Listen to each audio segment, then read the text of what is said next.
Love क्या है, इसे एक्सप्लेन करना काफी मुश्किल है क्योंकि इसके डिफरेंट शेड्स होते हैं, पर हम अपने इंट्यूशंस के जरिए इसे समझ ही लेते हैं। सेम इसी तरह हमारे लिए जस्टिस को भी एक्सप्लेन करना काफी मुश्किल है, बट फिर भी क्या जस्ट है और क्या अनजस्ट, इसे लेकर कहीं ना कहीं हमारे अंदर एक समझ होती है।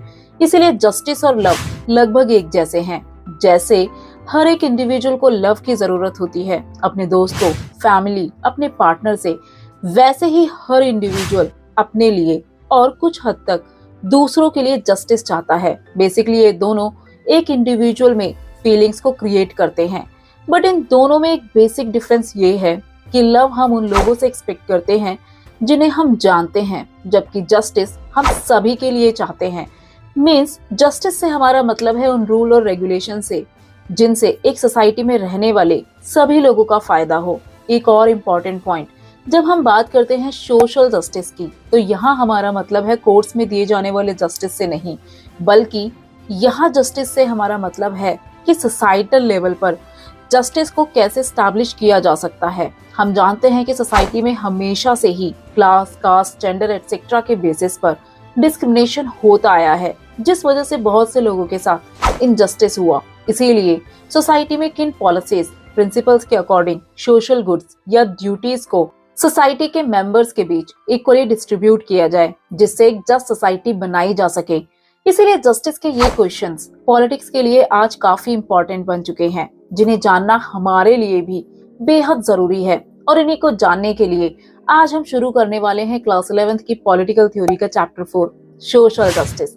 इस चैप्टर में हम बहुत से पॉइंट्स को कवर करेंगे, जैसे कि व्हाट इज जस्टिस, जिसे हम डिफरेंट थिंकर्स के पर्सपेक्टिव से समझने की कोशिश करेंगे। देन हम देखेंगे जस्टिस के डिफरेंट प्रिंसिपल या डायमेंशंस, जैसे कि equal treatment for equals, proportionate justice, recognition of special needs. In 3 principles को समझने के बाद हम जानेंगे जस्ट डिस्ट्रीब्यूशन और जॉन रॉल्स की थ्योरी ऑफ जस्टिस को। देन हम देखेंगे सोशल जस्टिस को कैसे परस्यू किया जा सकता है। At last, free market versus state intervention. तो चलिए शुरू करते हैं अपना first topic, what is justice. Justice कोई नया कॉन्सेप्ट नहीं है। लगभग सभी कल्चर में डिफरेंट तरीकों से जस्टिस को एक्सप्लेन किया गया है। जैसे कि एंशिएंट इंडिया, जहां जस्टिस इक्वल था धर्म के। मीन्स उस टाइम पर जो भी राजा था उसका काम था अपने धर्म यानी मोरल लॉ और ड्यूटीज का पालन करना। जैसे कि एक किंग का धर्म था अपने सब्जेक्ट्स की प्रोटेक्शन करना या उनका वेलफेयर करना, एडमिनिस्ट्रेशन को एफिशिएंट वे में रन करना, मेनली सोशल ऑर्डर को मेंटेन करना, जो कि एक किंग की प्राइमरी ड्यूटी हुआ करती थी। अगर एक राजा अपने धर्म को सही तरीके से फॉलो करता है, यानी वो लोगों के साथ जस्टिस कर रहा है। कौटिल्य के द्वारा लिखी गई बुक अर्थशास्त्र में एक राजा के धर्म यानी कर्तव्यों को अच्छे से मेंशन किया गया है। सेम इसी तरह चाइनीज फिलोसोफर कन्फ्यूशियस आर्ग्यू करते हैं king should maintain justice by punishing wrong doers and rewarding the virtues. Means king का काम है गलत करने वालों को सजा देना और जो सही कर रहा है उसे रिवॉर्ड दिया जाना। इस तरह से जस्टिस को इम्प्लीमेंट किया जा सकता है। अब चलते हैं एथेंस यानी ग्रीस में, जहां प्लेटो ने अपनी बुक द रिपब्लिक में जस्टिस को डिस्कस किया है। ये डिस्कशन लॉन्ग डायलॉग के फॉर्मेट में है। अब इस डिस्कशन से पहले हमारे लिए एथेंस के 3 मोस्ट फेमस थिंकर्स के बारे में जानना बेहद जरूरी है। सबसे पहले आते हैं सॉक्रेट्स, जिन्हें एथेंस का वाइसेस्ट मैन भी कहा जाता है। उनके डिसिपल प्लेटो और प्लेटो के डिसिपल थे अरिस्टोटल। जैसे कि हमने अभी कहा, सॉक्रेट्स को एथेंस का सबसे वाइज पर्सन माना जाता था, जो काफी ज्यादा डिबेट और डिस्कशंस किया करते थे। अब जस्टिस क्या है, इस पर किया गया डिस्कशन ही प्लेटो की बुक द रिपब्लिक में हमें देखने को मिलता है। ये डिस्कशन किया गया था सोक्रेटिस और उनके यंग फ्रेंड ग्लूकोन और एडिमेंडस के बीच। बेसिकली इस डिस्कशन के थ्रू प्लेटो एग्जामाइन करते हैं कि हमें जस्टिस के लिए कंसर्न क्यों होना चाहिए। इस डिस्कशन में यंग पीपल सोक्रेट्स से पूछते हैं why should be just, means हमें जस्ट यानी सही क्यों रहना चाहिए, क्योंकि उन्होंने ऑब्जर्व किया था जो अनजस्ट हैं वो लोग जस्ट लोगों से ज्यादा बेटर सिचुएशन में हैं। मींस जो अपने इंटरेस्ट के लिए रूल्स को तोड़ते हैं, टैक्स पे करना अवॉइड करते हैं, झूठ बोलते हैं, दूसरों को धोखा देते हैं, ऐसे लोग उन लोगों से ज्यादा सक्सेसफुल हैं जो सच बोलते हैं या सही रास्ते पर चलते हैं, या कहा जा सकता है जो लोग जस्ट हैं। अब जरा सोचिए, क्या आपने कभी अपने आसपास किसी को इस तरह के वर्ड्स को बोलते हुए सुना है? क्योंकि अक्सर लोग इस तरह की फीलिंग्स को आपस में शेयर करते हैं। सोक्रेट्स अपने यंग फ्रेंड्स के इन्हीं क्वेश्चंस का आंसर देते हैं। सोक्रेट्स अपने यंग फ्रेंड्स को याद दिलाते हैं, If everyone were to be unjust, no one could be sure benefiting from injustice. Nobody would be secure, and this was likely to harm all of them. Means अगर हर एक individual अपने interest के लिए rules को तोड़ेगा, तो इस situation में किसी को भी इस तरह के इनजस्टिस से फायदा मिलने की गारंटी नहीं होगी। कोई भी सिक्योर फील नहीं करेगा, बल्कि पॉसिबिलिटी है कि सभी को हार्म हो। इसीलिए लॉन्ग टर्म इंटरेस्ट के लिए जरूरी है लॉस को मानना, जिससे हर व्यक्ति रूल्स में बंधा रहे, जिससे वो किसी को नुकसान ना पहुंचाए, मींस वो जस्ट बना रहे। सोक्रेट्स ये भी क्लैरिफाइड करते हैं कि हमें जस्टिस के मीनिंग को क्लियरली समझना क्यों जरूरी है, जिससे हम ये जान पाए कि हमारे लिए जस्ट रहना क्यों जरूरी है। सोक्रेट्स बताते हैं कि जस्टिस का मतलब सिर्फ ये नहीं है कि हम अपने दोस्तों का भला करें और अपने दुश्मनों को नुकसान पहुंचाएं। मीन्स अगर हमारे दोस्त कुछ गलत करे तो उन्हें पनिश ना किया जाए, और अगर हमारे एनिमी कुछ गलत करे तो उन्हें पनिश किया जाए। ऐसा करना अनजस्ट है। यहाँ जरूरी है कि चाहे वो आपका दोस्त है या दुश्मन, अगर किसी ने भी गलत किया है तो उसे पनिश किया जाए। इसके अलावा सिर्फ अपने इंटरेस्ट के पीछे भागते रहना भी अनजस्ट है। उनके अकॉर्डिंग जस्टिस से हमारा मतलब है सभी लोगों की भलाई के लिए काम करना, मीन्स जिसमें सभी का फायदा हो। जैसे कि एक डॉक्टर जो अपने सभी पेशेंट्स की वेलबींग की चिंता करता है, सेम इसी तरह एक रूलर या गवर्नमेंट को अपने सभी लोगों की वेलबींग की चिंता करनी होगी। यानी गवर्नमेंट का काम है अपने सभी लोगों की भलाई के बारे में सोचना, और ऐसा इंश्योर करने से हर एक व्यक्ति को उसका ड्यू मीन्स हिस्सा मिल पाएगा। और यही सोच जस्टिस में शामिल है कि हर व्यक्ति को उसका ड्यू यानी हिस्सा देना। आज भी यही आइडिया जस्टिस को समझने का एक इम्पोर्टेंट पार्ट बना हुआ है। बट प्लेटो के टाइम के कंपैरिजन में आज जस्टिस के अंडरस्टैंडिंग में थोड़ा बदलाव तो आया है। जैसे कि प्लेटो के टाइम पर जस्टिस का मतलब था हर व्यक्ति को उसका ड्यू मिलना, बट आज हमारा क्वेश्चन है कि किसी व्यक्ति का ड्यू आखिर है क्या, means as a human being वो क्या पाने का अधिकारी है।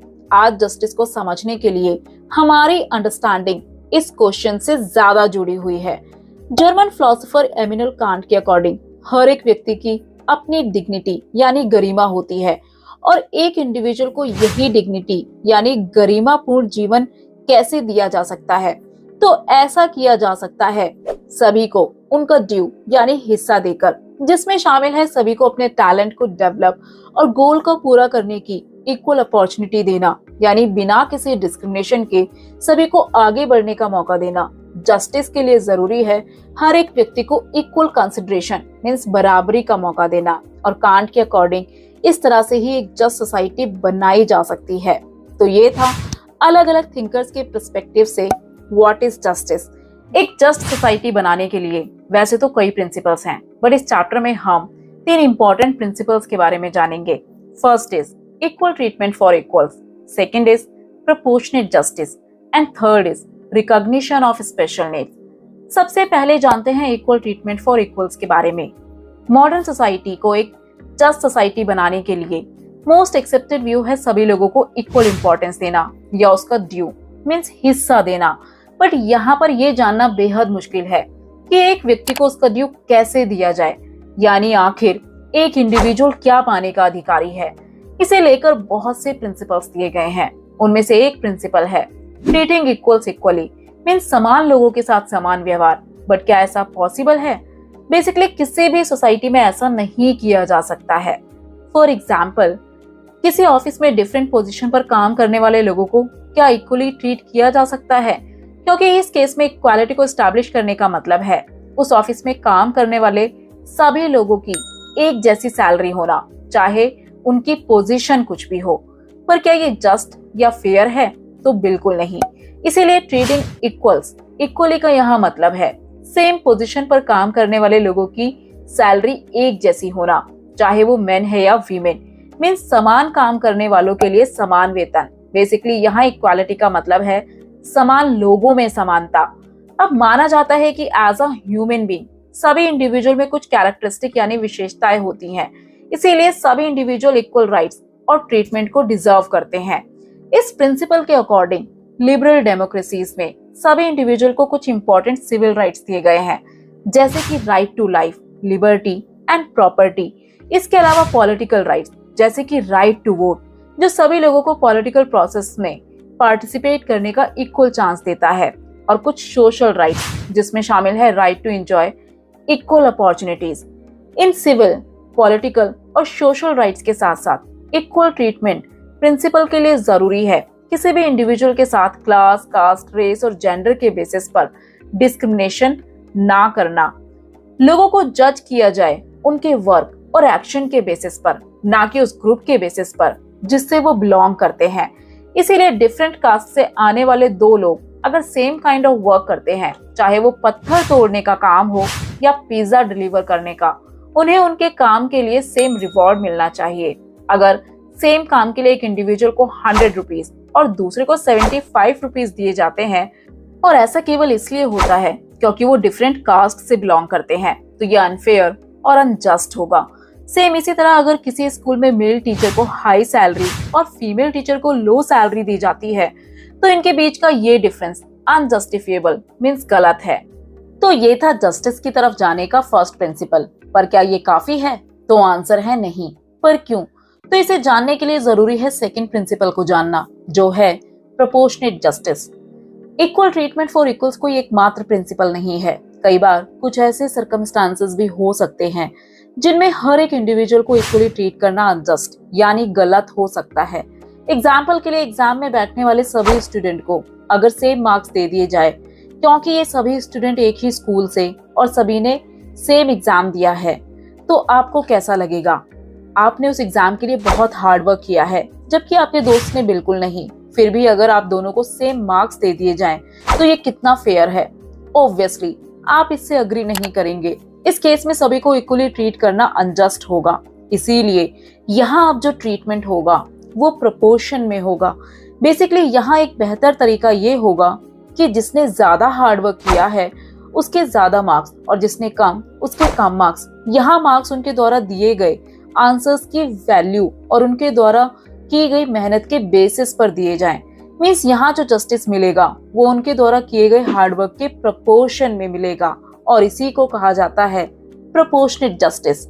According to the equal treatment for equals, everybody starts from the same base line of equal rights. Means सभी को इक्वली ट्रीट करने का मतलब सभी की शुरुआत एक बेस लाइन से करना है। फॉर एग्जाम्पल, जैसे कि एक रेस में पार्टिसिपेट करने वाले सभी रनर्स की शुरुआत एक ही पॉइंट से होना। मींस क्योंकि ये सारे रनर्स हैं, तो यहाँ सभी को इक्वली ट्रीट करना होगा। अब इस रेस में जीतेगा वही जो ज्यादा एफर्ट्स डालेगा, और वही इस रेस का विनर भी होगा।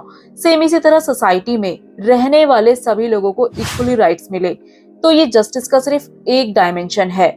Means as a human being you are treating equals equally.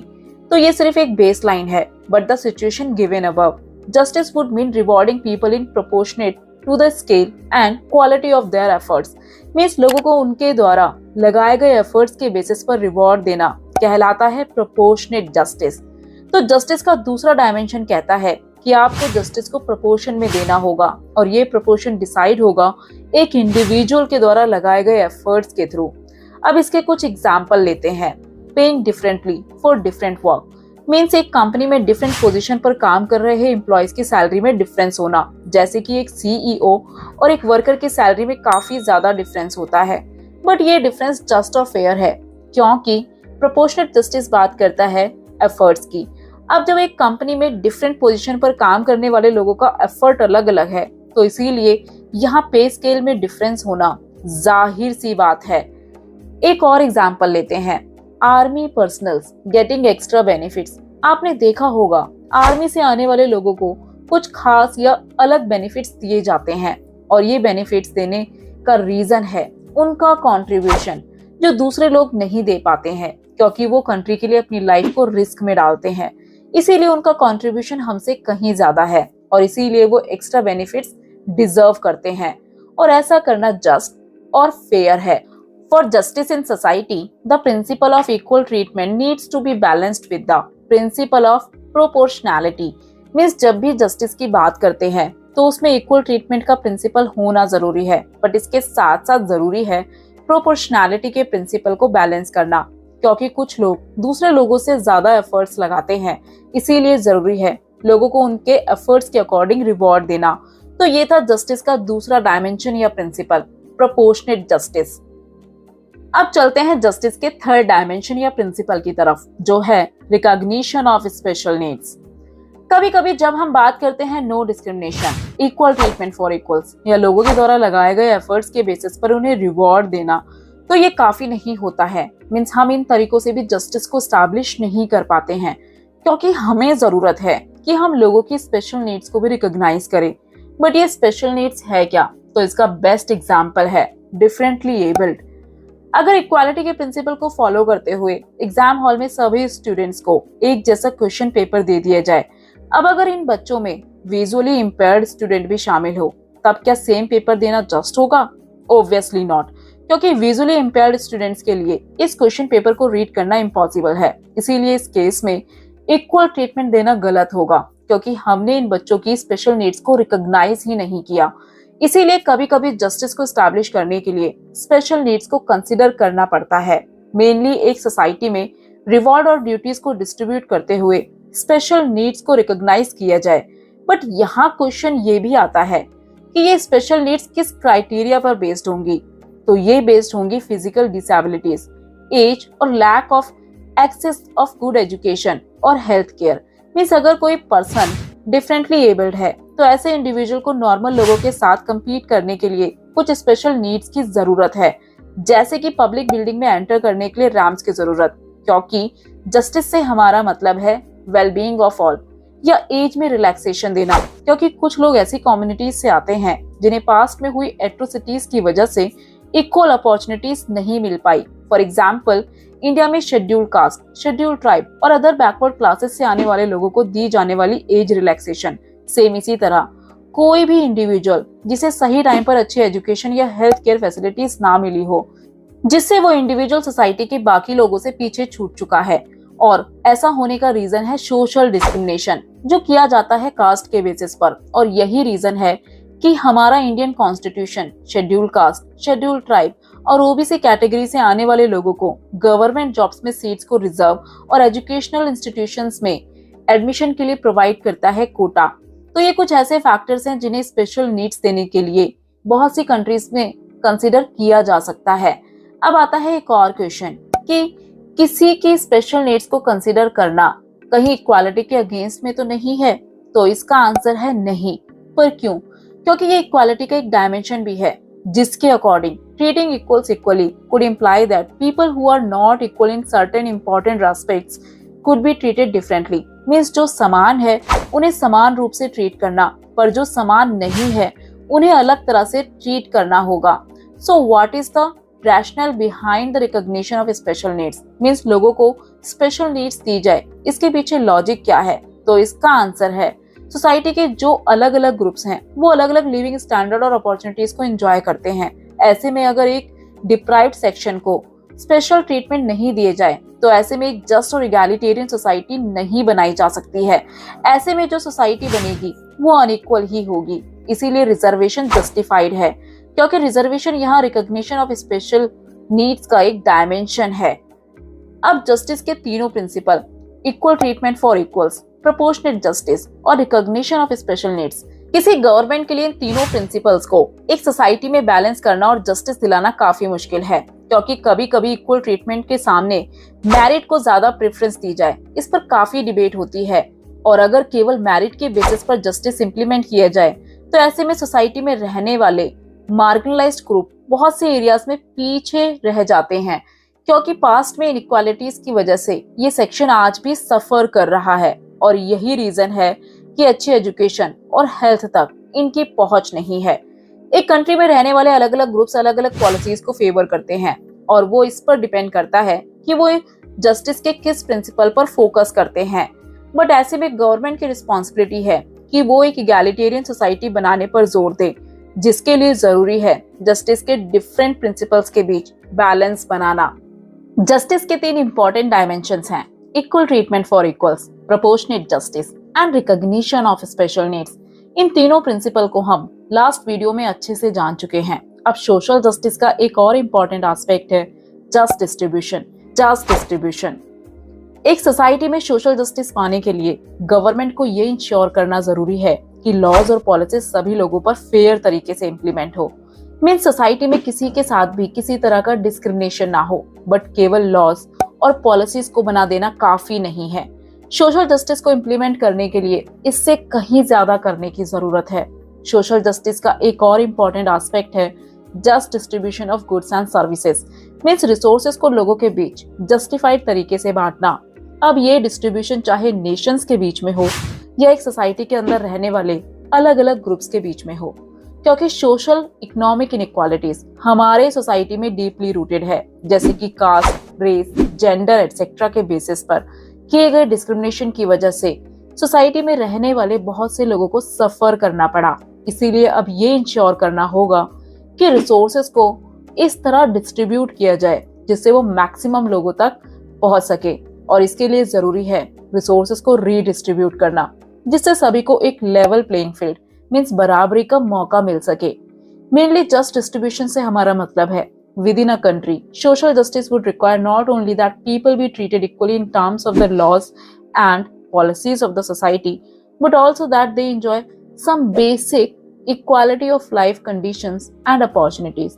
Means laws और policies के साथ साथ लोगों को कुछ basic life conditions और opportunities को भी provide करना। For example, by law हमारे कॉन्स्टिट्यूशन के आर्टिकल 17 के थ्रू अनटचेबिलिटी को प्रोहिबिट कर दिया गया है, जिससे सोशल इक्वालिटी को प्रमोट कर और ये इंश्योर किया गया कि सभी लोग जिन्हें एक टाइम पर टेम्पल, जॉब्स या पानी जैसी बेसिक फैसिलिटीज को भी पब्लिक प्लेसेस से लेना अलाउड नहीं था, अब उनका इन सभी चीजों पर एक्सेस हो। इसके अलावा डिप्राइव्ड सेक्शन की कंडीशन को इम्प्रूव किया जा सके।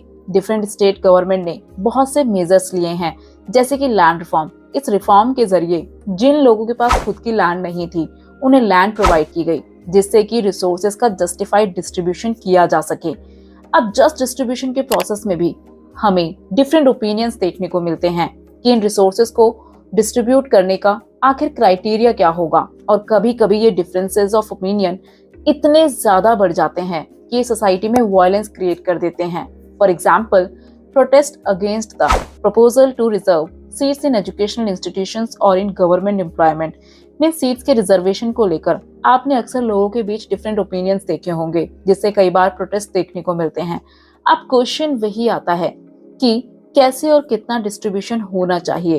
तो पॉलिटिकल थ्योरी के स्टूडेंट होने के नाते हमें जस्टिस के थ्योरीज को ठंडे दिमाग से सोचना पड़ेगा, और इसमें आपका ओपिनियन क्या है, तो अभी आपको इसमें न्यूट्रल रहना होगा, क्योंकि अभी आपको बहुत डीपली इन सभी थ्योरीज या क्वेश्चन को एनालाइज करना होगा और थिंकर्स के आइडियाज को समझना होगा। देन आप देख पाओगे कि उनके ये आइडियाज आपको कितना सेटिस्फाई कर पाते हैं। जस्ट डिस्ट्रीब्यूशन के जरिए किस तरह एक जस्ट सोसाइटी बनाई जा सकती है, तो इसकी बात करते हैं जॉन रॉल्स, जो देते हैं थ्योरी ऑफ जस्टिस। हम सभी जानते हैं कि जिस सोसाइटी में हम रहते हैं वहाँ इनइक्वालिटीज एग्जिस्ट करती हैं, जैसे कि रिच एंड पुअर के बीच बढ़ता हुआ गैप, या लोगों की कास्ट, क्लास, जेंडर एटसेट्रा के बेसिस पर किया जाने वाला डिस्क्रिमिनेशन सोसाइटी को और ज्यादा अनइक्वल बनाता है। अब इनइक्वालिटीज को कम कर कैसे एक जस्ट सोसाइटी बनाई जाए, तो पॉलिटिकल थ्योरी में इसका आंसर देते हैं बहुत से थिंकर्स, जिनमें से आज हम स्पेसिफिकली बात करेंगे जॉन रॉल्स के बारे में, जो देते हैं थ्योरी ऑफ जस्टिस। अब जॉन रॉल्स के बारे में जानने से पहले एक बार फिर से जान लेते हैं सोशल जस्टिस के कॉन्सेप्ट के बारे में। बेसिकली सोशल जस्टिस से हमारा मतलब है फेयरनेस से, मीन्स ऐसी चीज जो मोरली करेक्ट या जस्ट हो। एग्जाम्पल के लिए, आप जिस सोसाइटी में रहते हैं वहां अगर किसी स्पेसिफिक कास्ट, जेंडर या रेस से आने वाले इंडिविजुअल को पब्लिक फैसिलिटीज को यूज करने से रोक दिया जाए, या जब भी आपकी सोसाइटी में किसी भी चीज को लेकर मीटिंग या डिस्कशन हो जहां सब अपना ओपिनियन रख सकते हैं, बट किसी पार्टिकुलर इंडिविजुअल को उस मीटिंग में उसका ओपिनियन देने से रोक दिया जाए, तो क्या ये फेयर है? तो आंसर है नहीं। इस तरह की सोसाइटी को एक जस्ट सोसाइटी नहीं कहा जा सकता है। इसीलिए पॉलिटिकल फिलॉसफी में जस्टिस से हमारा मतलब है रिसोर्सेज के जस्ट डिस्ट्रीब्यूशन से। मीन्स रिसोर्सेज को किस तरह डिस्ट्रीब्यूट किया जाए जिससे सभी को इक्वल अपॉर्चुनिटीज मिल सके, यानी आगे बढ़ने के समान अवसर। यहाँ ध्यान देने वाली बात यह है कि सोशल जस्टिस से हमारा मतलब कोर्ट्स में दिए जाने वाले जस्टिस से बिल्कुल नहीं है। जैसे कि अगर कोई इंडिविजुअल किसी का मर्डर कर दे, जो कि पूरी तरह गलत है, बट इस केस में हमारा मतलब है लीगल जस्टिस से। जबकि सोशल जस्टिस बात करता है कि कैसे सोसाइटी को ज्यादा इक्वल बनाया जा सकता है, जिससे लोगों के बीच बढ़ते हुए डिफरेंसेस को कम से कम किया जा सके। और ऐसा मेनली किया जा सकता है डिस्ट्रीब्यूशन ऑफ रिसोर्सेज के थ्रू। जस्ट डिस्ट्रीब्यूशन, जो कि जस्टिस का एक इम्पोर्टेंट डायमेंशन भी है, इसके बारे में हम पहले भी जान चुके हैं। अब इन रिसोर्सेज को भी डिस्ट्रीब्यूट करने के दो तरीके हो सकते हैं। पहला प्रोसीजरल जस्टिस और दूसरा सब्सटैंटिव जस्टिस। प्रोसीजरल जस्टिस बात करता है प्रोसीजर्स, मेथड्स, प्रिंसिपल्स और रूल्स की। मींस ऐसे कौन से प्रिंसिपल्स, रूल्स या मेथड्स होंगे जिससे एक सोसाइटी में रिसोर्सेज को सही तरीके से डिस्ट्रीब्यूट किया जा सकता है। मेनली ये बात करता है रिसोर्सेज को कैसे डिस्ट्रीब्यूट किया जाए। जबकि सब्सटैंटिव जस्टिस में प्रोसीजर मैटर नहीं करता है। यहाँ फोकस किया जाता है कि क्या, किसको और कितना डिस्ट्रीब्यूट करना है, एज वेल एज कौन से रिसोर्सेज डिस्ट्रीब्यूट करने हैं। बेसिकली सब्सटैंटिव जस्टिस का मेन गोल है ये इंश्योर करना कि सोसाइटी में सभी को इक्वल अपॉर्चुनिटीज और रिसोर्सेज मिल सके। ये फोकस करता है कि जो भी पॉलिसीज और लॉज बनाए जाएं, उनसे मिलने वाला आउटकम सभी के लिए जस्ट और इक्विटेबल यानी बराबर हो। सभी लोगों को इक्वल राइट्स और अपॉर्चुनिटीज मिले, किसी के साथ भी इनजस्टिस ना हो। अब क्वेश्चन बेसिकली वही है कि एक जस्ट सोसाइटी बनाने के लिए रिसोर्सेज को किस तरह डिस्ट्रीब्यूट किया जाए, और इसी का आंसर देते हैं जॉन रॉल्स अपनी बुक थ्योरी ऑफ जस्टिस में, जो लिखी गई थी 1971 में। जॉन रॉल्स एक अमेरिकन पॉलिटिकल फिलोसोफर थे। अपनी थ्योरी में जॉन रॉल्स फोकस करते हैं उन प्रिंसिपल्स की तरफ जो सोसाइटी को जस्ट बनाने के लिए रिसोर्सेज के फेयर डिस्ट्रीब्यूशन को इंश्योर करते हैं। रॉल्स के अकॉर्डिंग एक अच्छी सोसाइटी में बहुत से वर्च्यूज यानी क्वालिटीज होती हैं, बट फर्स्ट वर्च्यू है जस्टिस। और जस्टिस को स्टैब्लिश करने के लिए जरूरी है कुछ प्रिंसिपल्स, रूल्स या पॉलिसीज की, जो सोसाइटी में जस्टिस को इंश्योर कर सके। बट क्वेश्चन ये है कि इन प्रिंसिपल्स या पॉलिसीज को आखिर बनाएगा कौन? क्या इन्हें सोसाइटी का रिच सेक्शन बनाएगा या पुअर, मेन या वीमेन? क्योंकि अगर लोगों से पूछा जाए कि आप किस तरह की सोसाइटी में रहना चाहते हैं, तो ऑब्वियस है वो ऐसी सोसाइटी को चूज करेंगे जहां वो एक प्रिविलेज्ड पोजीशन पर हो, मींस जहां उनका ज्यादा से ज्यादा फायदा हो।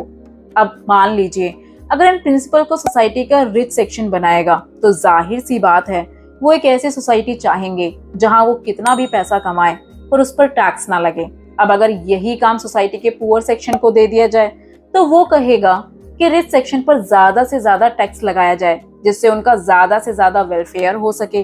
और अगर सोसाइटी में रहने वाले मेन इन प्रिंसिपल्स को बनाते हैं, तो ऑब्वियस है वो कहेंगे प्रॉपर्टी राइट्स केवल मेन के पास ही होने चाहिए, जबकि वीमेन्स कहेंगी कि उनको भी प्रॉपर्टी राइट्स मिलने चाहिए।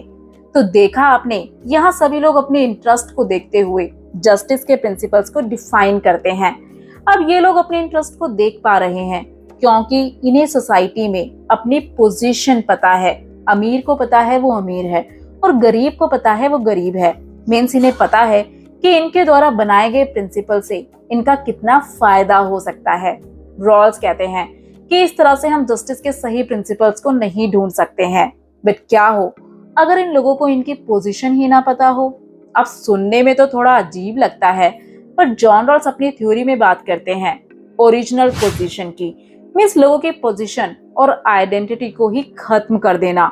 जॉन रॉल्स कहते हैं ऐसा कर हम इन्हें ओरिजिनल पोजीशन पर ला सकते हैं। बेसिकली ये एक हाइपोथेटिकल सिचुएशन है।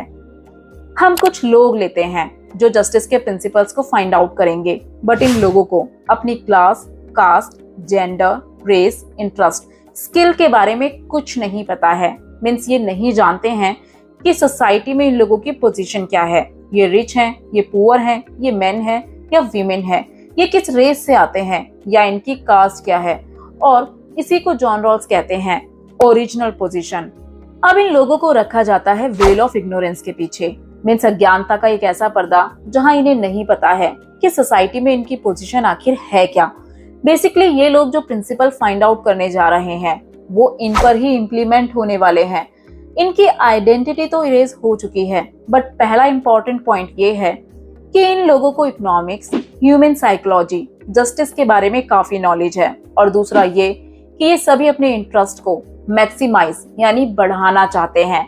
अब जरा खुद ही सोचिए, ऐसी सिचुएशन में अगर आपसे बोला जाए कि आपको सोसाइटी में रिसोर्सेज को डिस्ट्रीब्यूट करना है या ऐसी पॉलिसीज बनानी है, लेकिन आपको ये नहीं पता कि सोसाइटी में आपकी पोजीशन क्या होगी, बट जैसे ही आप जस्टिस के प्रिंसिपल्स फाइंड आउट कर लेते हैं, तब वेल ऑफ इग्नोरेंस को हटा दिया जाएगा और सोसाइटी में आपकी पोजीशन क्या होगी आपको बता दी जाएगी। अब हो सकता है कि आपको पता चले कि आप तो रिच पोजीशन पर थे या पुअर थे या फिजिकली चैलेंज थे, मेन थे या वीमेन थे। इस केस में जो प्रिंसिपल फाइंड आउट होंगे बेसिकली वो ऐसे होंगे जिसमें किसी एक का नहीं बल्कि सोसाइटी में रहने वाले सभी का इंटरेस्ट प्रमोट होगा। मींस सभी चाहेंगे कि उन्हें ज्यादा से ज्यादा रिसोर्सेज मिले। बट यहाँ क्वेश्चन एक और भी है कि ये अपने इंटरेस्ट को मैक्सिमाइज कर क्यों रहे हैं, जबकि इन्हें नहीं पता कि सोसाइटी में इनकी पोजीशन आखिर है क्या। तो इसका आंसर देते हैं जॉन रॉल्स मैक्सिम्स प्रिंसिपल के थ्रू। फॉर एग्जाम्पल, आपके दोस्त के बर्थडे में आपको केक को डिस्ट्रीब्यूट करने की रिस्पॉन्सिबिलिटी दी जाती है और आपको बहुत भूख लगी है, इसीलिए आप चाहते हो कि केक को इस तरह कट किया जाए जिससे केक का मैक्सिमम हिस्सा आपको मिले। बट क्योंकि ये केक पहले आपको दूसरे लोगों में डिस्ट्रीब्यूट करना है, इसीलिए आपको नहीं पता कि केक का कौन सा हिस्सा आपको मिलेगा। तो इस कंडीशन में आप क्या करोगे? तो जाहिर सी बात है, ऐसे में आप केक को बराबर हिस्सों में कट करोगे जिससे किसी का और आपका भी नुकसान ना हो। जॉन रॉल्स इस एग्जाम्पल के थ्रू समझाते हैं कि अगर आप भी होते तो यही करते। मीन्स अगर आपको भी इस पोजीशन पर रखा जाता जहां आपका नुकसान हो सकता है, यानी अगर आप लीस्ट ऑफ पोजीशन पर होते तो आप भी रिसोर्सेज को इसी तरह इक्वली डिवाइड करते। इसी तरह से ओरिजिनल पोजीशन में लोग फेयर प्रिंसिपल्स या पॉलिसीज को फॉर्म करेंगे। इन प्रिंसिपल्स के थ्रू सोसाइटी में एजुकेशन, हेल्थ, शेल्टर एटसेट्रा जैसे रिसोर्सेज को सभी के बीच इक्वली डिस्ट्रीब्यूट किया जा सकता है। बट यहाँ से आता है एक और क्वेश्चन, क्या लोगों की आइडेंटिटीज को इरेज किया जा सकता है? मीन्स क्या ऐसा पॉसिबल है कि हम वेल ऑफ इग्नोरेंस के पीछे अपने खुद की आइडेंटिटी को इरेज कर सकते हैं? तो आंसर है नहीं। ऐसा करना बिल्कुल भी आसान नहीं है और यही इस थ्योरी की लिमिटेशन है। बट डिफिकल्ट ये भी है कि जो लोग प्रिंसिपल्स और पॉलिसीज को बना रहे हैं वो लोग उन लोगों के लिए जिन्हें वो जानते तक नहीं है, उनके लिए अपने फॉर्च्यून यानी भाग्य के हिस्से को सेक्रीफाइस कर दें। और ऐसा अगर कोई करता है तो उसके सेल्फ सेक्रीफाइस को हीरोइज्म से जोड़ा जाता है, क्योंकि किसी के लिए ऐसा कुछ करना जिसके बदले में आपको कुछ ना मिले, ऐसा करना हर इंडिविजुअल के लिए आसान नहीं है। अब वेल ऑफ इग्नोरेंस एक हाइपोथेटिकल सिचुएशन है, इसीलिए कोई भी इंडिविजुअल अपनी आइडेंटिटी को इरेज नहीं कर सकता है। अब ऐसा अगर पॉसिबल ही नहीं है तो जाहिर सी बात है लोग पॉलिसी बनाते टाइम सिर्फ अपने इंटरेस्ट के बारे में ही सोचेंगे। फिर यह आइडिया कैसे काम करता है? So veil of ignorance it expects people to just be their usual rational being. Means हमने अभी रॉल्स की थ्योरी में जाना कि लोग वेल ऑफ इग्नोरेंस के पीछे अपनी ओरिजिनल पोजीशन में है, जहां पॉलिसी या जस्टिस के प्रिंसिपल को बनाते वक्त लोग रैशनली सोचते हैं, क्योंकि उन्हें नहीं पता है कि सोसाइटी में उनकी पोजीशन है क्या। इसीलिए वो रैशनली अपने इंटरेस्ट को मैक्सिमाइज करने की सोचते हैं। और यहाँ तक पहुंचने के लिए ये लोग वर्स्ट ऑफ सिचुएशन के बारे में भी सोचते हैं कि वेल ऑफ इग्नोरेंस के बाहर जाते ही वो क्या खो सकते हैं। हो सकता है वो सोसाइटी के वीकर सेक्शन से बिलोंग करते हों, बट अगर प्रिंसिपल्स को रैशनली बनाया जाए तो इस केस में किसी का भी नुकसान नहीं होगा, क्योंकि आप वीकर सेक्शन को भी ध्यान में रखकर पॉलिसीज को फॉर्म करोगे।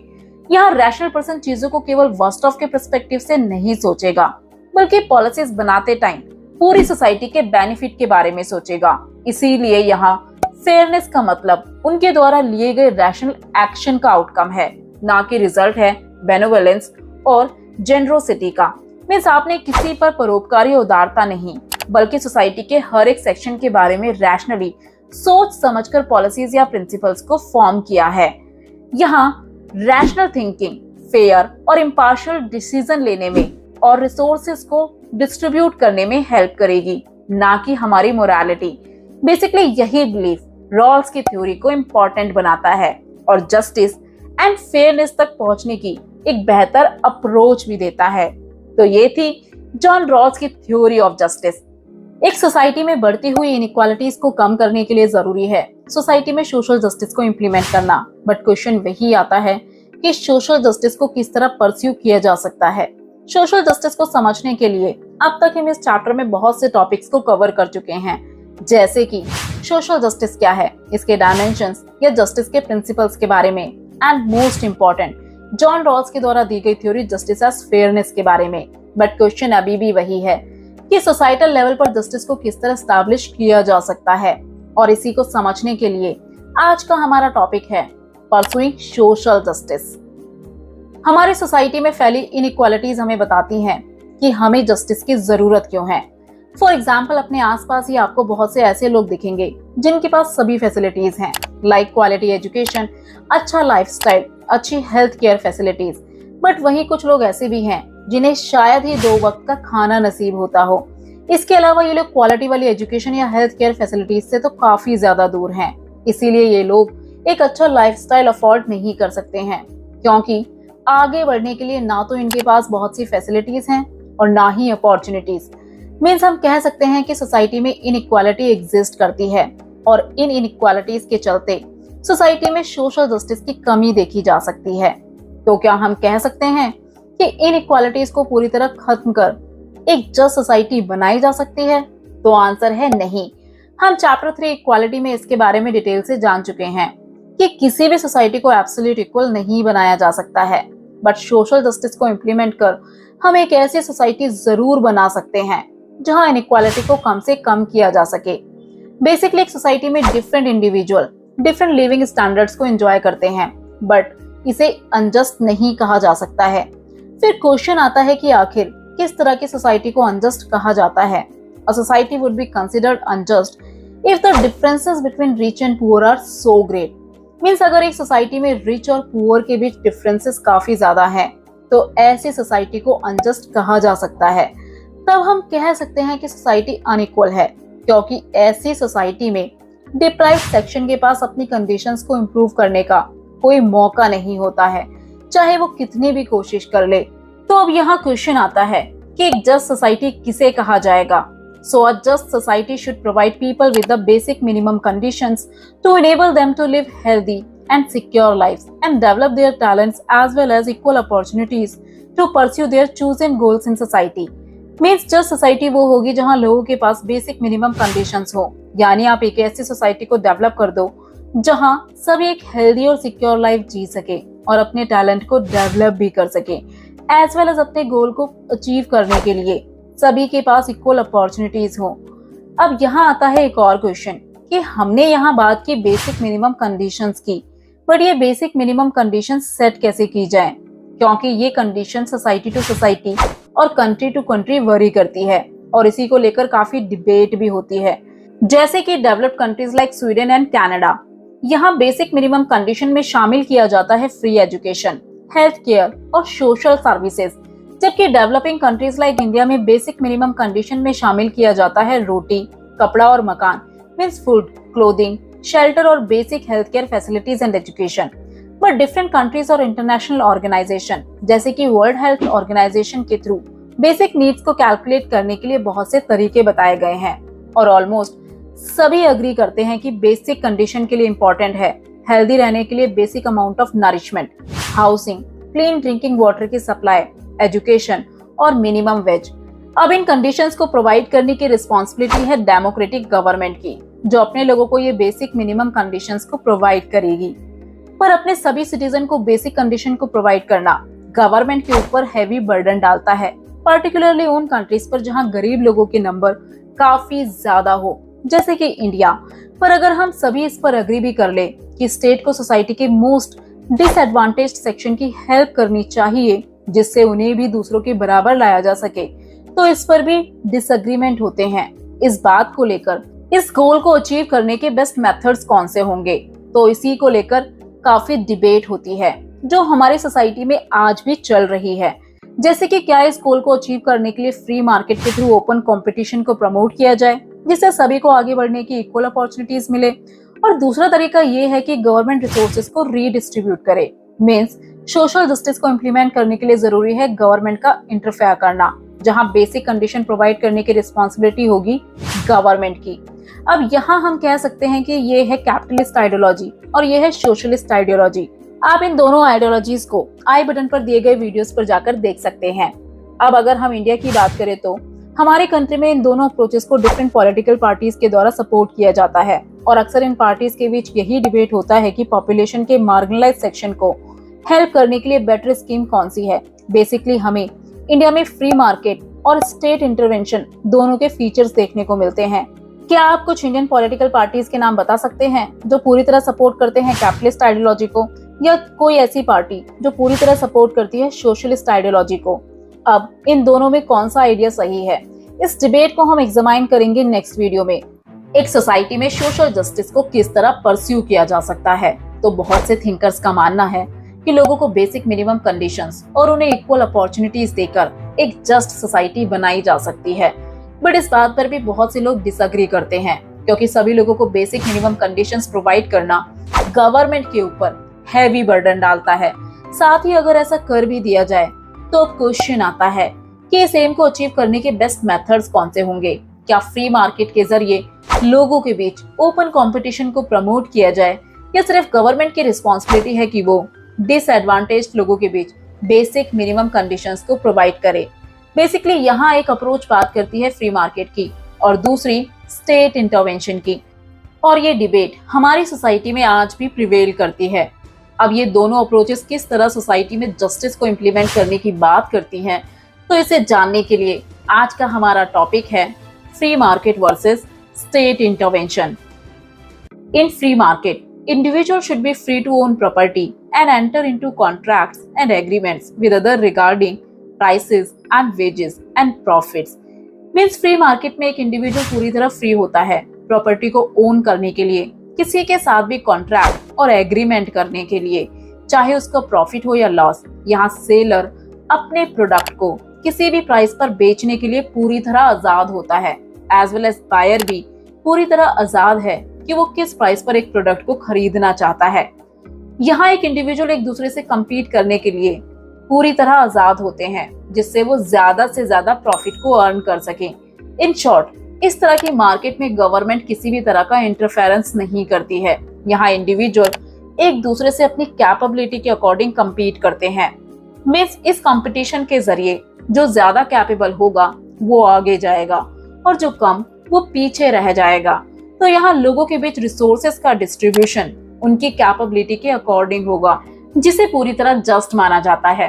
फॉर एग्जाम्पल, आप कोई बिजनेस शुरू करना चाहते हैं, तो एज अ बिजनेसमैन आपका एम क्या होगा? तो ऑब्वियस है, आप कहोगे ज्यादा से ज्यादा प्रॉफिट अर्न करना, और इस प्रॉफिट को अर्न करने के लिए आपको मार्केट में दूसरे बिजनेसेस से compete करना पड़ता है, और इसके लिए आप पूरी तरह आजाद होते हो। और अगर आपके अंदर कैपेबिलिटी है तो आप इस बिजनेस से प्रॉफिट अर्न कर दूसरों से आगे निकल सकते हो, जो पूरी तरह जस्ट होगा। फ्री मार्केट के सपोर्टर्स के according, if market are left free of state interference, the sum of market transactions would ensure overall a just distribution of benefits and duties in society. Means अगर market को free छोड़ दिया जाए तो इस तरीके से जो ओवरऑल डिस्ट्रीब्यूशन होगा वो सभी के लिए बेनिफिशियल होगा। बट अब यहाँ क्वेश्चन आता है कि फ्री मार्केट के जरिए जस्ट डिस्ट्रीब्यूशन को किस तरह इंश्योर किया जा सकता है। तो अगर हम जस्टिस की बात करें तो बहुत से थिंकर्स का मानना है कि जस्टिस से हमारा मतलब है एक इंडिविजुअल को उसका ड्यू मींस हिस्सा मिलना उसकी कैपेबिलिटी के अकॉर्डिंग, और इसी के बेसिस पर उस इंडिविजुअल को रिवॉर्ड दिया जाना। बेसिकली जो इंडिविजुअल इनकॉम्पिटेंट होगा उसे रिवॉर्ड नहीं दिए जाएंगे, और यही तो जस्टिस है, एक इंडिविजुअल को उसका ड्यू मिलना। और फ्री मार्केट में ये बेस्ड होगा एक इंडिविजुअल की कैपेबिलिटी पर। बट कुछ थिंकर्स ऐसे भी हैं जो बात करते हैं स्टेट इंटरवेंशन की, जो एब्सोल्युटली अनरेगुलेटेड मार्केट को सपोर्ट नहीं करते हैं। मींस वो ऐसा मार्केट नहीं चाहते हैं जिसमें गवर्नमेंट का बिल्कुल इंटरफेरेंस ना हो। इनके अकॉर्डिंग फ्री मार्केट को ऑपरेट तो किया जाए बट कुछ रिस्ट्रिक्शंस के साथ। बट ये किस तरह के रिस्ट्रिक्शंस होंगे? So state can intervene to ensure a basic minimum standard of living to all people so that they are able to compete on equal terms। Means state यहाँ intervene करेगा जिससे वो अपने citizen को basic minimum standards of living ensure कर सके, जिससे सभी लोग इक्वल टर्म्स पर compete कर सके। मान लीजिए एक इंडिविजुअल वेल एजुकेटेड फैमिली से आता है जिसके पास सभी रिसोर्सेज हैं, बट एक इंडिविजुअल ऐसे फैमिली बैकग्राउंड से आता है जो अपने सर्वाइवल के लिए बेसिक नीड्स तक को पूरा नहीं कर पाता है। तो क्या ऐसे दो व्यक्ति एक दूसरे के साथ इक्वल टर्म्स पर compete कर सकते हैं? तो आंसर है नहीं, क्योंकि इक्वल टर्म्स पर compete करने के लिए जरूरी है पहले उन्हें बराबरी पर लाना। एक्चुअल में फ्री मार्केट जुड़ा हुआ है लिबरलिज्म से, और टाइम के साथ इस लिबरलिज्म में हमें बहुत से चेंजेस देखने को मिलते हैं। जैसे कि क्लासिकल लिबरल्स बात करते हैं पूरी तरह फ्री मार्केट की, जिसमें गवर्नमेंट का बिल्कुल इंटरफेरेंस ना हो, बट टाइम के साथ इस सिस्टम ने इनइक्वालिटी को काफी ज्यादा बढ़ा दिया, जिस वजह से बाद में इस थ्योरी में बहुत से चेंजेस किए गए, जिसे नाम दिया गया पॉजिटिव लिबरलिज्म। पॉजिटिव लिबरलिज्म बात करता है कि गवर्नमेंट का मार्केट में कुछ कंट्रोल होना जरूरी है। बेसिकली ये बात करता है लोगों के वेलफेयर की। आप इस वीडियो पर जाकर लिबरलिज्म को और बेटर तरीके से समझ सकते हैं, और इसीलिए स्टेट इंटरवेंशन के सपोर्टर्स का मानना है कि स्टेट का काम है सभी लोगों को minimum standard of living provide करना, जिससे सभी लोग इक्वल टर्म्स पर compete कर सके। और आज मोस्ट ऑफ द कंट्रीज में इसे ही फॉलो किया जाता है, क्योंकि स्टेट यानी गवर्नमेंट का काम है जस्टिस को प्रोवाइड करना, जिसके लिए जरूरी है इनइक्वालिटीज को खत्म करना। और ऐसा करने के लिए गवर्नमेंट मार्केट में इंटरफेयर कर कुछ एसेंशियल कमोडिटीज के प्राइस को फिक्स कर सकती है, जिससे सोसाइटी का डिसएडवांटेज सेक्शन भी उन्हें अफोर्ड कर सके, और इसीलिए गवर्नमेंट का इंटरवीन करना जरूरी समझा जाता है। अब यहाँ पर थिंकर्स का एक ग्रुप है जो नहीं चाहता कि मार्केट में गवर्नमेंट का किसी भी तरह का इंटरफेरेंस हो, बट थिंकर्स का दूसरा ग्रुप चाहता है कि मार्केट में गवर्नमेंट का इंटरवेंशन जरूरी है, जिससे सोसाइटी में जस्टिस को सही तरीके से परस्यू किया जा सके। अब अगर इस डिबेट को और आगे लेकर जाएं, तो फ्री मार्केट के सपोर्टर्स का मानना है कि बेसिक सर्विसेज जैसे कि हेल्थ केयर, एजुकेशन एटसेट्रा को लोगों को प्रोवाइड करवाया जाए, बट गवर्नमेंट नहीं, प्राइवेट एजेंसीज के द्वारा। अब यहाँ क्वेश्चन आता है कि अगर ये basic services private agencies provide करेंगी तो गवर्नमेंट क्या करेगी? एक्चुअल में यहाँ इनका मानना है कि प्राइवेट एजेंसीज को इन सभी सर्विसेज को प्रोवाइड करने के लिए एनकरेज किया जाए, और स्टेट का काम है ऐसी पॉलिसीज को बनाना जो लोगों को एम्पावर करे इन सर्विसेज को खरीदने के लिए। फॉर एग्जाम्पल, आप किसी अच्छे प्राइवेट स्कूल में एडमिशन लेना चाहते हो बट नहीं ले पा रहे हो क्योंकि उस स्कूल की फीस काफी ज्यादा है और आपकी फैमिली के पास उतने पैसे नहीं है, तो यहाँ मानना है कि गवर्नमेंट को ऐसी पॉलिसीज को बनाना होगा जिससे आपकी फैमिली इन पैसों को कमा सके और इन सर्विसेज को अफोर्ड कर सके। तो यहाँ गवर्नमेंट एक फैसिलिटेटर की तरह काम करती है, ना कि प्रोवाइडर की तरह। एज वेल एज स्टेट का काम है लॉज और रेगुलेशन के उस फ्रेमवर्क को इंश्योर करना जहाँ इंडिविजुअल के बीच फ्रीली कंपटीशन को एनकरेज किया जा सके, मीन्स उनके ऊपर कोई दबाव या मुश्किलें ना हो। एग्जाम्पल के लिए, किसी कॉलेज में एडमिशन या जॉब पाने के लिए एग्जाम्स को कंडक्ट करवाया जाता है। अब यहाँ स्टेट का काम है लॉज और रेगुलेशंस के जरिए फेयर तरीके से उस एग्जाम को कंडक्ट करवाना, जिससे उस एग्जाम में फ्रॉड या चीटिंग ना हो और सभी को एडमिशन या जॉब पाने का इक्वल चांस मिल सके। अब जिसके अंदर कैपेबिलिटी होगी वो उस एग्जाम को पास कर एडमिशन या जॉब ले सकता है। यानी हम कह सकते हैं इस तरह से जब रिसोर्सेज को डिस्ट्रीब्यूट किया जाएगा तो वो जस्ट और फेयर होगा और इससे आने वाला आउटकम भी फेयर होगा। बेसिकली फ्री मार्केट पूरी तरह बेस्ड है फेयर और जस्ट डिस्ट्रीब्यूशन पर। इस तरह का मार्केट आपके साथ किसी भी तरह का कोई डिस्क्रिमिनेशन नहीं करता है, क्योंकि यहाँ आपकी कास्ट, रिलीजन, साथ ही आप मेन हो या वीमेन, ये सभी चीजें मैटर नहीं करती हैं। यहाँ अगर कुछ मैटर करता है तो वो है आपका टैलेंट, आपके स्किल्स और आपकी मेरिट, जिनका यूज कर आप आगे बढ़ सकते हो और इसी के बेसिस पर आपको रिवॉर्ड भी दिए जाते हैं। अब फ्री मार्केट के फेवर में और भी कई आर्गुमेंट्स दिए जाते हैं, जैसे कि फ्री मार्केट अपने कस्टमर्स को ज्यादा चॉइसेस देता है, और इसमें कोई डाउट भी नहीं है, क्योंकि आज जब आप शॉपिंग के लिए जाते हो तो आपको एक ही चीज के बहुत से ब्रांड्स देखने को मिलते हैं। मेनली आप चूज कर सकते हो कि आपको कौन से राइस खाने हैं, किस स्कूल में जाना है। बेसिक गुड्स और सर्विसेज के अलावा मार्केट में अच्छी क्वालिटी के गुड्स और सर्विसेज भी अवेलेबल रहते हैं उस कॉस्ट पर जिस पर लोग इन चीजों को अफोर्ड कर सकते हैं। बट स्टेट इंटरवेंशन के सपोर्टर्स के द्वारा भी बहुत से आर्ग्यूमेंट्स दिए जाते हैं, जैसे कि फ्री मार्केट के थ्रू इनइक्वालिटीज को खत्म नहीं किया जा सकता है, क्योंकि अगर प्राइवेट एजेंसीज को लगता है कि किसी पार्टिकुलर मार्केट में उनका बिजनेस प्रॉफिटेबल नहीं है, तो वो उस मार्केट में एंटर नहीं करते हैं। इसीलिए रिमोट एरियाज में बहुत कम प्राइवेट स्कूल्स देखने को मिलते हैं, और अगर होंगे भी तो वो स्कूल उतनी अच्छी क्वालिटी एजुकेशन प्रोवाइड नहीं करते हैं। और ऐसा हेल्थ केयर सर्विसेज के साथ भी है, क्योंकि प्राइवेट एजेंसीज का मेन मोटिव है अपने प्रॉफिट को मैक्सिमाइज करना, और इसीलिए वो उन जगहों में एंटर नहीं करते हैं जहां प्रॉफिट की उम्मीद ना के बराबर हो। और इसीलिए इस सिचुएशन में गवर्नमेंट को स्टेप इन करना पड़ता है, क्योंकि डेमोक्रेटिक गवर्नमेंट लोगों के वेलफेयर के लिए काम करती है। जिन एरियाज में प्राइवेट एजुकेशन या हेल्थ केयर फैसिलिटीज अवेलेबल ना हो, वहाँ गवर्नमेंट स्कूल या हेल्थ केयर सर्विसेज को ओपन किया जाता है। फ्री मार्केट के फेवर से जुड़ा एक और आर्गुमेंट ये है कि प्राइवेट एंटरप्राइज जो सर्विसेज प्रोवाइड करते हैं, उनकी क्वालिटी गवर्नमेंट इंस्टीट्यूशन के कंपैरिजन में काफी ज्यादा सुपीरियर होती है। और आप खुद भी देख सकते हैं कि इंडिया में गवर्नमेंट हॉस्पिटल की सर्विसेज और प्राइवेट हॉस्पिटल की सर्विसेज में कितना ज्यादा डिफरेंस है। बट गवर्नमेंट इंटरवेंशन के सपोर्टर्स का कहना है कि क्या ये सर्विसेज सभी के लिए अफोर्डेबल हैं, क्योंकि प्राइवेट एंटरप्राइज अपनी सर्विसेज के लिए इतना ज्यादा चार्ज करते हैं जिसे गरीब लोग अफोर्ड नहीं कर पाते हैं। मेनली प्राइवेट बिजनेसेस वहीं जाते हैं जहां इन्हें ज्यादा से ज्यादा प्रॉफिट नजर आता है, और इसीलिए ये मार्केट केवल स्ट्रॉन्ग लोगों के इंटरेस्ट के लिए काम करता है, मेनली वेल्दी और पावरफुल लोगों के लिए।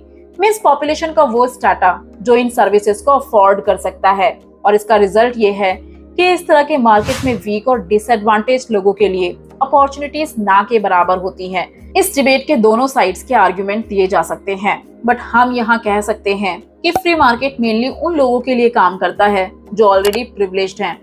और इसीलिए बहुत से थिंकर्स आर्ग्यू करते हैं कि सोसाइटी में सोशल जस्टिस को इंश्योर करने के लिए गवर्नमेंट का एंटर करना काफी इम्पोर्टेंट है, जिससे गवर्नमेंट ये इंश्योर कर सके कि बेसिक फैसिलिटी सोसाइटी के सभी मेंबर के लिए अवेलेबल हों। अब डेमोक्रेटिक सोसाइटी में डिस्ट्रीब्यूशन और जस्टिस के इशू को लेकर लोगों के बीच बहुत से डिसएग्रीमेंट्स देखने को मिलते हैं, बट ये डिसएग्रीमेंट एक सोसाइटी के लिए जरूरी और हेल्दी माने जाते हैं, क्योंकि इन्हीं के थ्रू हम डिफरेंट पॉइंट ऑफ व्यू को एग्जामाइन कर पाते हैं, साथ ही रैशनली अपने पॉइंट ऑफ व्यू को डिफेंड भी कर पाते हैं। क्योंकि हमारे लिए ये जानना बेहद जरूरी है कि किन चीजों का गवर्नमेंट के हाथों में और किन चीजों का प्राइवेट एजेंसीज के पास होने से हमारी डेली लाइफ पर क्या इम्पैक्ट पड़ता है। बेसिकली इन डिबेट्स और डिसएग्रीमेंट्स के जरिए पॉलिटिक्स में नेगोशिएशन किया जाता है।